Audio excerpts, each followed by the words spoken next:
ஒரு போப் இறந்தால் என்ன நடக்கும் என்பதற்கான முழுமையான படிப்படியான விளக்கம், பாரம்பரியம் மற்றும் சடங்குகள். மரணத்தை உறுதிப்படுத்துதல். கேமர்லிங்கோ, புனித ரோமானிய திருச்சபையின் சேம்பர்லேன், போப்பின் மரணத்தை அதிகாரப்பூர்வமாக உறுதிப்படுத்துகிறார். பாரம்பரியமாக, அவர் போப்பின் ஞானஸ்நான பெயரை 3 முறை அழைத்து பதிலுக்காக காத்திருக்கிறார்.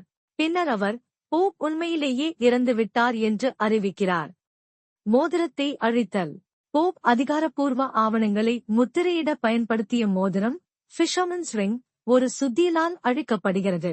போலியானவற்றை தடுக்க போப்பாண்டவர் முத்திரையும் அழிக்கப்படுகிறது. மணிகள்.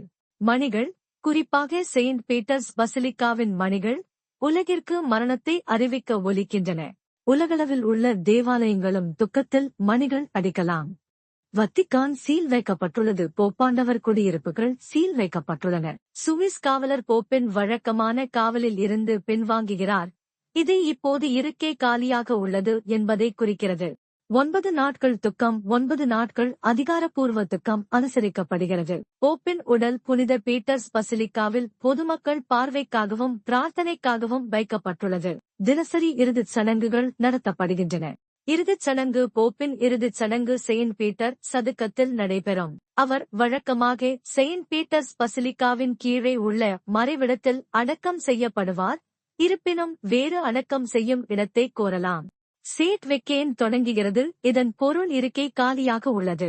இந்த நேரத்தில் திருச்சபையால் எந்த முக்கிய முடிவுகளையும் மாற்றங்களையும் எடுக்க முடியாது. கேமர்லிங்கோ அன்றாட நடவடிக்கைகளை நடத்துகிறது.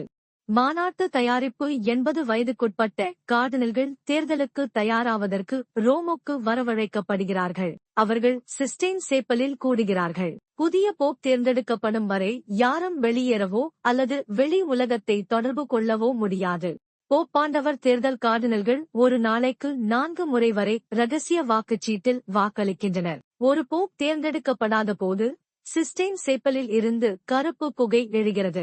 3/2 பங்கு பெரும்பான்மையால் ஒரு புதிய போப் தேர்ந்தெடுக்கப்படும் போது வெள்ளை புகை எழுகிறது. இந்த முறை மணிகள் மகிழ்ச்சியுடன் ஒலிக்கின்றன, புதிய போப் தேர்ந்தெடுக்கப்பட்டதை குறிக்கின்றன.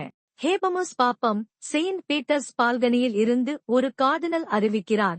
ஹேபமஸ் பாப்பம், நமக்கு ஒரு போப் இருக்கிறார். புதிய போப் தோன்றி உலகிற்கு தனது முதல் ஆசீர்வாதத்தை அளிக்கிறார்.